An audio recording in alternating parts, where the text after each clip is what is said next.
Una dosis de energía y economía sin política. El gas que ya no alcanza. Cómo Texas y Europa reescriben el mapa energético y dejan a México en la cuerda floja.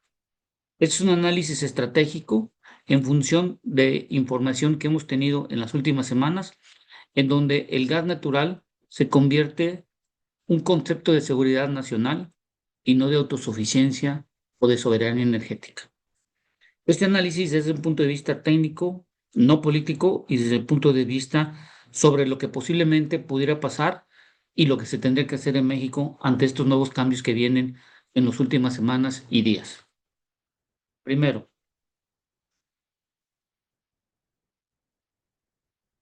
este es el contenido del análisis que pudimos realizar en cuanto a la parte de Texas que en este momento dado pudiera dejar de exportar gas natural hacia el año 2032 y veremos varios escenarios de la posibilidad de este escenario, aunque tengamos contratos fijos, aunque se tenga lo del Tratado de Libre Comercio, hay prioridades que los mercados dan fe sobre el cómo se debe distribuir y comercializar la materia prima, como en este caso es el gas natural, hacia la transición energética a nivel mundial. Primero está la transformación de ERCOT, la ecuación imposible, México en la cuerda floja, Europa entre el juego, qué debe hacer México y actuar hoy o pagar mañana.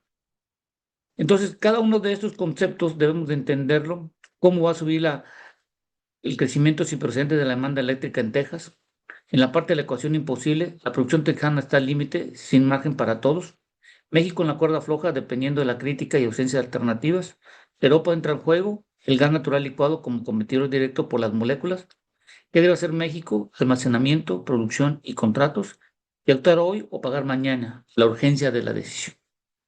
Ese es el análisis que estamos realizando el día de hoy. Primero, la transformación de ERCOT. El sistema eléctrico de Texas enfrenta un crecimiento sin precedentes, principalmente, sobre todo, en el posicionamiento de centros de datos que están por llegar y tendrán una mayor demanda de la electricidad que debe estar 24/7. Esto México no lo veía venir y hoy es un hecho que ERCOT lo ha presentado en días pasados en forma pública de los posibles incrementos que pudieran haber hacia el año 2032.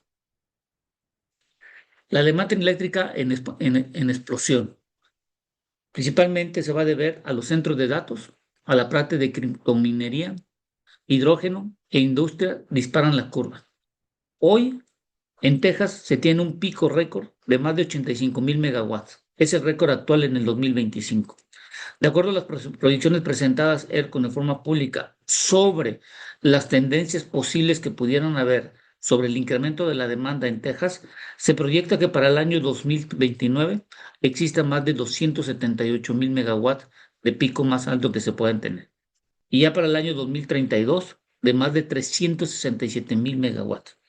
Esto pone en riesgo, sobre todo, el gas natural que es importado por parte de México y sobre todo sobre el nuevo posicionamiento que tiene Europa sobre la importación de gas natural licuado de Estados Unidos, donde mayormente proviene de Texas. Ante esta situación, de este incremento que está presentando ERCOT, debemos de considerar que más o menos se necesitarían como la carga que estamos de incremental que estamos observando en función de la generación solo con plantas de ciclo combinado que utilizan gas natural, Texas genera más del 40% de su electricidad con gas natural. Esto tendrá un incremento sobre todo de cantidad de gas que pudieran estar entre los 6,000 y 8,000 millones de pies cúbicos adicionales de gas natural requeridos para el año 2032. Esta demanda incremental proyectada está basada en la relación histórica entre generación térmica y consumo de gas. 40% de generación eléctrica proviene de centrales a gas. Sin este gas, ERCOT no puede sostener su crecimiento eléctrico. Es aquí cuando empieza el principal problema de México y en el cual debemos de entenderlo, que ya no es de un punto de vista de soberanía, sino ya de seguridad nacional a partir de este año el problema del gas natural en nuestro país. La ecuación imposible. La producción tejana está al límite, sin margen operativo para nadie. Si llegase a suceder lo que está pensando ERCOT sobre el incremento de la demanda de la electricidad y en función del 40% de la generación de su electricidad con gas natural, esto pondría en riesgo basado en que hoy Texas produce alrededor de 30,000 millones de pies cúbicos diarios, pero prácticamente todo ya está comprometido. De estos 30,000 millones de pies cúbicos diarios, más o menos con el pico más alto que mandaron a México, 6,700 millones de pies cúbicos diarios son enviados a México, entre 6,500 y 7,000 millones de pies cúbicos diarios se van a demandar. ¿Cuál es el margen disponible hoy en día? Es cero. ¿Por qué? Porque el consumo interno de estos 30,000 es 40%, la exportación de gas natural licuado es el 25%, la exportación es a México el 22% y otros el 13%, donde también una parte es enviada hacia Canadá o los ductos que se pueden tener de interconexión u otros lados en América Latina. Con este sentido y con este dato de la producción que se tiene hoy en día y del consumo, las tres opciones que tiene de Texas son las siguientes.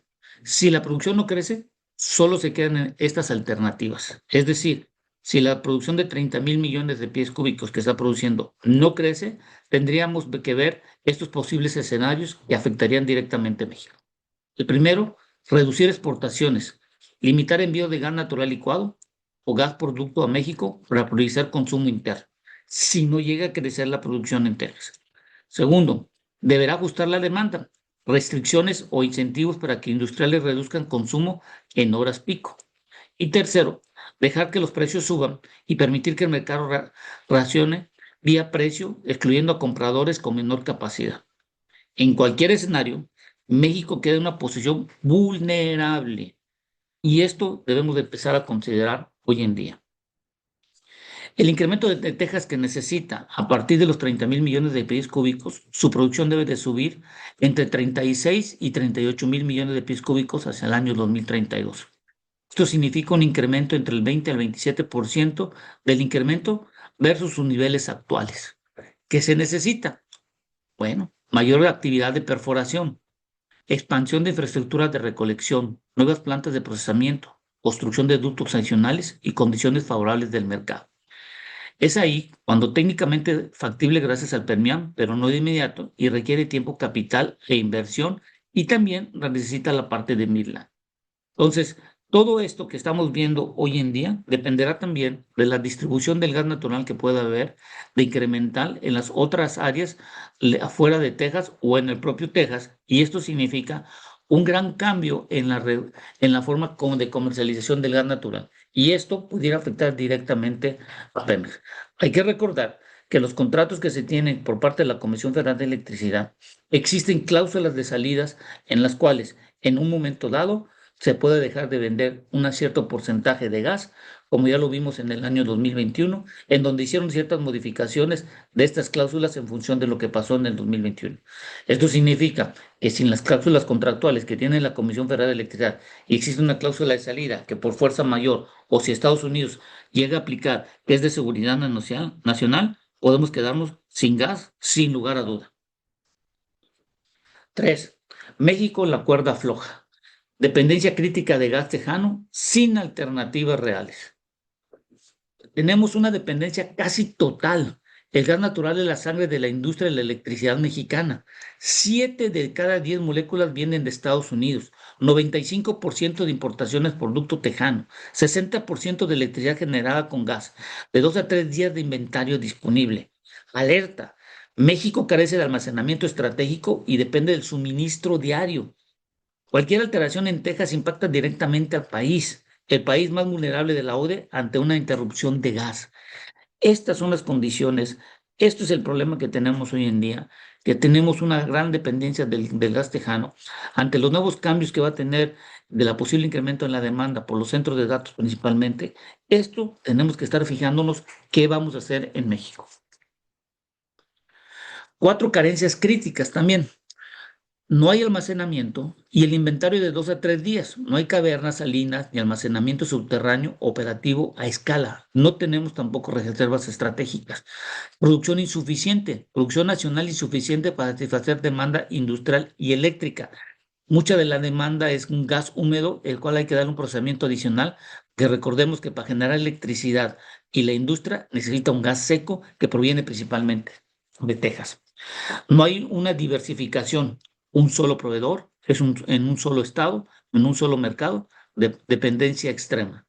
Es decir, las compañías que están en Texas contratan con la Comisión Federal de Electricidad el gas que viene a nuestro país o algunos privados, y esto genera que Texas y sobre todo las compañías que son privadas se tienen que alinear a las necesidades que tenga Texas en un momento dado, y esto nos deja a la merced de tener gas suficiente en un momento dado.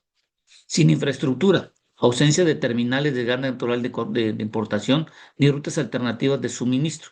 Teníamos en Altamira, en el lado del Golfo, y teníamos en el lado de Michoacán, teníamos también en Lázaro, teníamos también centrales de gas natural licuado en el lado Pacífico, pero hoy a estas ya no son utilizadas y pueden ser como centros de almacenamientos en un momento dado. Pero toda esa parte ha sido no desmantelada, pero ya no tiene una función porque ya no hacemos tanta importación de gas natural licuado hoy en nuestro país. Entonces, ¿qué hacemos? La demanda contra la necesidad de importación. México, proyección de consumo de gas natural, importaciones requeridas en millones de pies cúbicos diarios. Como ustedes pueden ver, en el 2025 tuvimos un pico de 6.700 y teníamos un pico de consumo de 8.800. Para el 2026 se va a incrementar un promedio de 7.200 millones de pies cúbicos y ya para el año 2030 vamos a llegar a 9.900 con una demanda de casi de más de 11.400. Primera pregunta, si vamos a tener tanto gas que viene de Estados Unidos y en el dado caso que Estados Unidos no incremente o que ERCOT vaya incrementando para el 2030, lo que parece que en el 2029 se va a incrementar casi más del doble, más del doble la demanda actual de pico que tiene, ¿de dónde vamos a sacar el gas? 30% de crecimiento de demanda, un 48% más de importaciones y tendríamos para el año 2030 un 87% de dependencia en el 2030. Tenemos que hacer algo urgentemente en México ante estos cambios y nuevas geopolíticas de la comercialización del gas natural licuado y sobre todo la parte de Texas.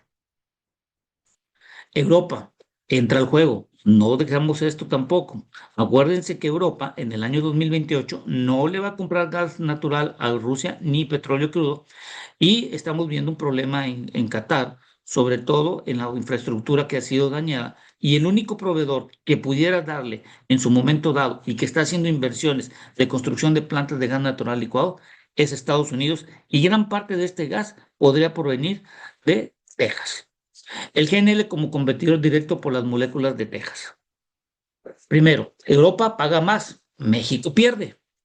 Europa absorbe cada vez más gas natural licuado y ofrece precios superiores al ducto mexicano. Europa, el gas natural licuado, son precios premium con GNL. Demanda creciente post-conflicto. No lo olvidemos esto post-conflicto. Contratos a largo plazo asegurados, plantas de licuefacción en expansión, dispuestas a pagar lo necesario. Recordemos que a partir del mes de mayo en Europa se tiene que incrementar las reservas para estar a finales, a primero de noviembre, estar casi más del 90% de reservas para hacer frente al invierno.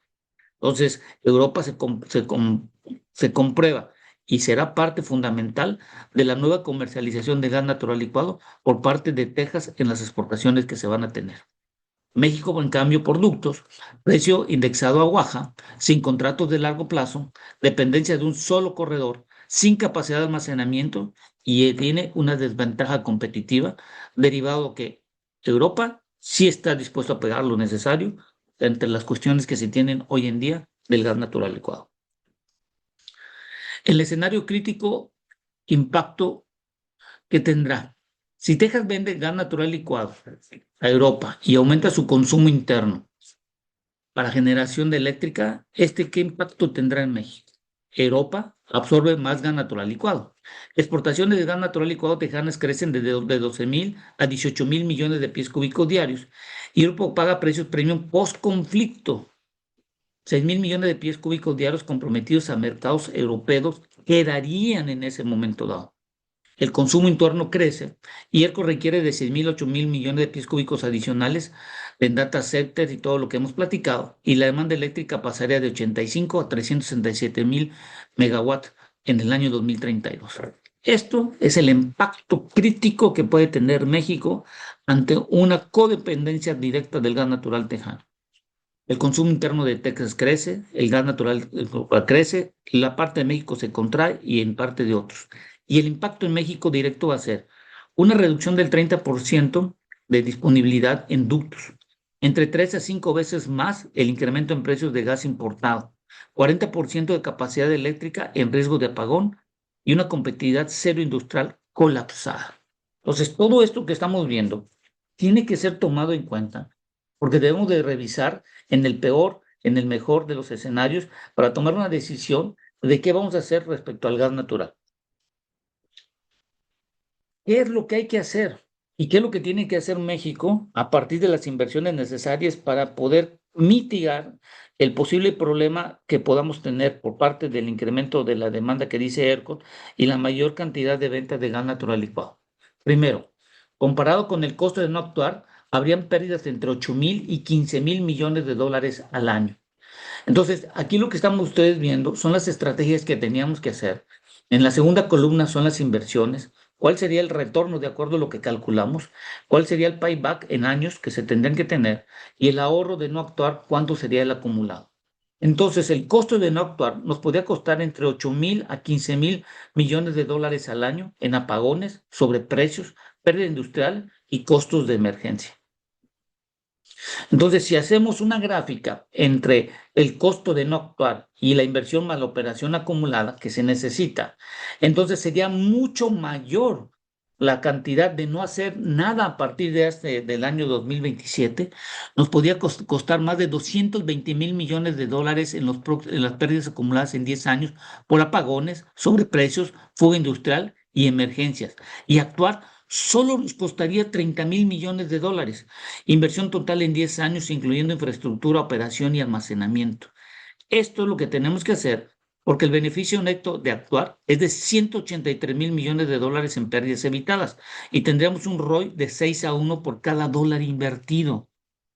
En desglose del costo de inacción, tendríamos 45,000 millones de dólares de apagones y racionamiento, 85,000 millones de dólares de sobreprecios de gas, 60,000 millones de dólares de fugas de inversión industrial y 30,000 millones de costos de emergencias de no actuar. Es dinero, no es soberanía, es dinero que esto lacera y pega fundamentalmente a la parte del erario público. ¿Qué debe hacer México? Almacenamiento, producción propia y contratos inteligentes. Primero, lo dividimos en tres cosas que pudiéramos hacer y que podríamos incrementar dependiendo de lo que se pueda hacer. Inciso A, almacenamiento es supervivencia. No es opcional, no es política, es una cuestión técnica. ¿Qué requerimos? Cavernas salinas en el Golfo de México, almacenamientos subterráneos en campos agotados, terminales de gas natural con tanques de gran capacidad para almacenamiento, inventarios mínimos obligatorios para CFE y privados como se tiene en un momento dado en los combustibles hoy en día. Alerta. México es el país más vulnerable de la ODE ante una interrupción de gas. Con solo 2 a 3 días de inventario, cualquier evento extremo puede paralizar la generación eléctrica nacional o que nos dejen de vender el gas. B, producción propia, el piso mínimo, no para sustituir a Texas, sino para tener un colchón de seguridad, rehabilitar campos terrestres, reactivar producción en cuencas existentes con tecnologías actualizadas, desarrollo de gas no asociado, incentivar exploración y explotación de yacimientos de gas seco, acelerar Burgos, Veracruz y Tabasco, proyectos prioritarios en cuencas con mayor potencial productivo, sobre todo la cuenca de Burgos, de gas seco. Atraer capital y tecnología, esquemas regulatorios que faciliten inversión privada y transferencias tecnológicas. No los contratos que tenemos hoy en día, los mixtos, no van a funcionar, ni los con compañías que nosotros quisiéramos contratar de servicios, porque muchas de estas compañías ya están visualizando irse a Venezuela o a Argentina. Tenemos que cambiar el modelo contractual que se tiene hoy en día por PEMES de servicios y sobre todo la forma de los contratos mixtos que se están planteando hoy en día. Estos modelos ya están obsoletos y se tienen que mejorar si es que queremos tener un incremento y asegurar sobre todo la parte del gas natural. Vuelvo y recuerdo, aquí no estamos hablando de soberanía energética, estamos hablando de seguridad nacional. El objetivo de lo que ocurre en Texas no paralice a México. C. Contratos para la nueva realidad. Las premisas de gas barato y abundante ya no existen. Contratos de largo plazo, con flexibilidad operativa y garantías de volumen en escenarios críticos, con buenas salidas, cláusulas en donde no nos dejen con problemas de, sobre todo, de tener gas en un momento dado. Mecanismos de prioridad, protocolos de suministro priorizados en eventos climáticos extremos, diversificación de índices, acceso a moléculas no indexadas exclusivamente al hub de Oaxaca, cobertura de volatilidad, estrategias financieras para proteger contra picos de precio. Y todo esto nos daría una seguridad, la seguridad energética se planifica, no se improvisa. Y vuelvo y repito, estamos hablando de seguridad nacional. 6. Actuar hoy o pagar mañana. Inicio de planificación tendría que ser a partir del 2026 de este año, de almacenamiento y contratos estratégicos. En el 27, primera capacidad de almacenamiento operativa de contratos firmados y ERCOT alcanza en el 2029, si llega a suceder, los 278,000 gigawatts y Texas prioriza el consumo interno y en el 2032 serían 367,000 gigawatts. Sin preparación, México queda expuesto. Y aunámosle aquí a partir del 2029, en donde el gas natural licuado incrementaría su exportación por parte de Estados Unidos, sobre todo de Texas, a Europa, derivado que Rusia ya no le estaría vendiendo gas natural a Europa. Es momento de actuar, no es cuánto falta el gas, es ahora. Si México no actúa hoy, mañana dependerá del azar energético. Porque cuando Texas tenga que elegir entre su sistema eléctrico y las exportaciones, elegirá lo que siempre elige cualquier sistema. Asimismo, la energía no espera y las consecuencias serán un país más vulnerable, más caro de operar y con un sistema eléctrico expuesto. Entonces, ¿y si México deja de importar gas? El reto de reemplazar entre 6 hasta 9,000 millones de pies cúbicos con producción nacional de Shell, que es lo que estamos viendo hoy en día de las fracturas hidráulicas o el fracking, la brecha es de más de 9,000 millones de pies cúbicos, que sería un 74% de dependencia de Estados Unidos. Las cuentas potenciales que tenemos son Burgos, Tampico, Misantla y Sabinas Burro. Que eso es lo que estaríamos viendo en los países, en los estados que estamos viendo que se tendrían de tener. Entonces, lo que tenemos que entender es lo siguiente. Lo que necesita para reemplazar las importaciones de gas seco, se necesitarían perforar más de 28,000 pozos de Shell, entre 28 y 32,000 pozos de gas Shell. Se necesitarían más de 300,000 millones de dólares de inversión para hacer la perforación y terminación y fracturas de estos pozos. Y se necesitarían más de entre 100 y 150 equipos de perforación y de 7 a más de 10,000 millones de dólares costaría un pozo, más o menos de lo que se tiene de perforación. Más la terminación, estamos hablando pozos entre 15 y 25 millones de dólares. Entonces, otra cosa que tendré que hacer es, en 10 años, esta podría ser la hoja de ruta.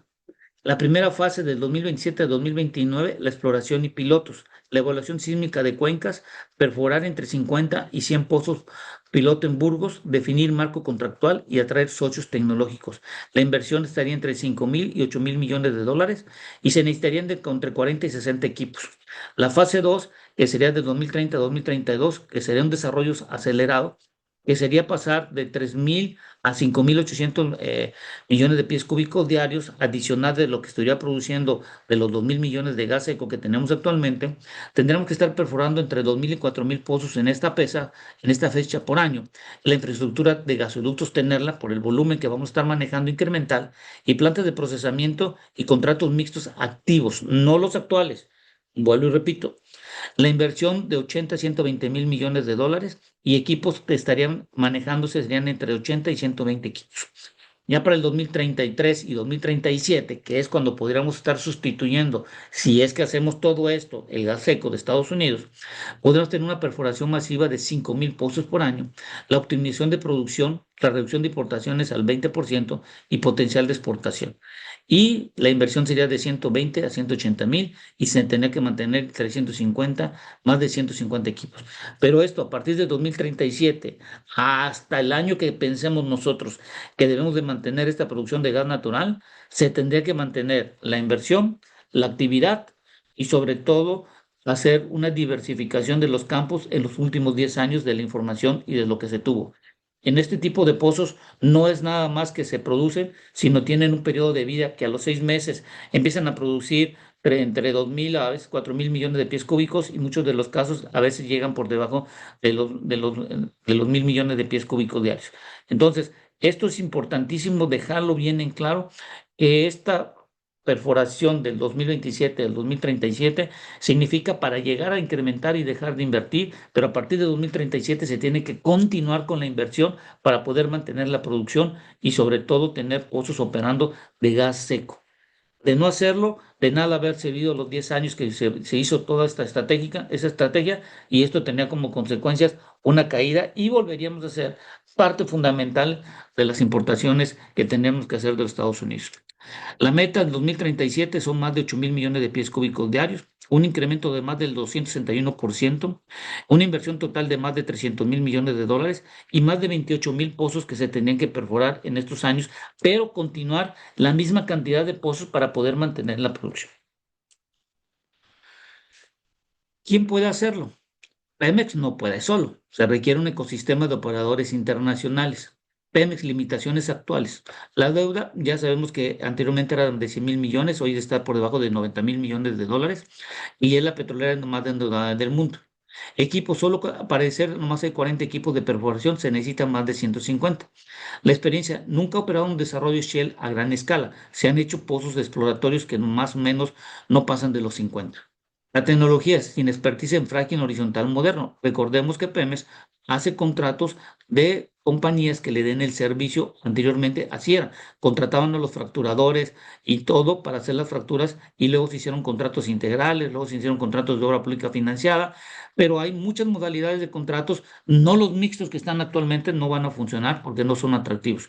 Y hay que recordar lo siguiente, las compañías de Estados Unidos no se van a venir a México si no tienen una mayor ganancia comparada con lo que van a tener, sobre todo en Texas. Si hay un incremento de la producción, que estamos hablando de 30,000 millones de pies cúbicos a más de 38,000 millones en Texas, las compañías no se van a venir aquí a México y eso nos deja en un gran problema, sobre todo disponibilidad de equipos de perforación y sobre todo de los fracturadores, que sin ellos no se puede tener fracking o no se puede tener producción incremental. Personal, falta de ingenieros especializados en no convencionales, que eso podríamos sustituirlo simplemente llanamente llevando gente que pudiera hacer la perforación como se hacía anteriormente, en donde tendríamos supervisores de Pemex, ingenieros supervisores en campo, en donde estarían viendo y tendrían la experiencia necesaria. Capital presupuestal es un tercio de lo necesario para Shell, lo que le están dando hoy en día. Entonces, no es algo que puede hacer Pemex de acuerdo a los dineros. ¿Quién sí puede hacerlo?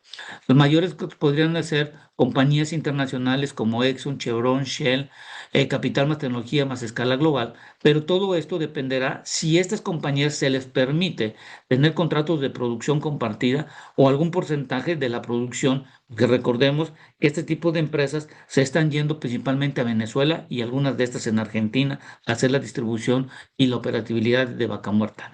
De no hacerlo en este sentido, no creo que ninguna compañía de este tipo vendría a México. Independientes de Estados Unidos, como Bjorn Devon, expertos en Eagle Ford y Permian, tienen una buena eficiencia operativa, pero vuelvo a lo mismo. No creo que se quieran venir a México si no tienen una mejor rentabilidad, seguridad física, sobre todo para que puedan transitar sus unidades y de bases y de su personal. Sin eso, no creo que puedan venir.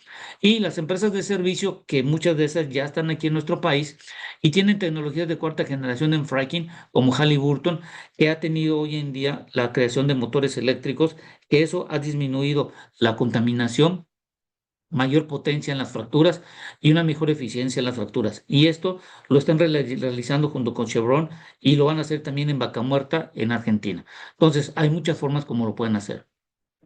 Entonces, los modelos recomendados, contratos mixtos de Pemex más sector privado. Pero vuelvo y repito, contratos mixtos no de esta índole o Pemex aporta y acrece el marco regulatorio. Los privados aportan capital, tecnología y operación. Referencias, podemos tener lo que se hizo de los 100 contratos que se tuvieron en el marco de asignaciones o las rondas. Pudieran sacarse rondas, pero todo esto está muy superligado a tres cosas. Primero, que exista seguridad de libre tránsito en los campos y en las brechas y en los pozos. Si no hay esto, no creo que pueda ser funcional. Segundo, tendríamos que estar viendo un modelo de contrato en donde se pueda ver una producción compartida si es que queremos tener operadores grandes.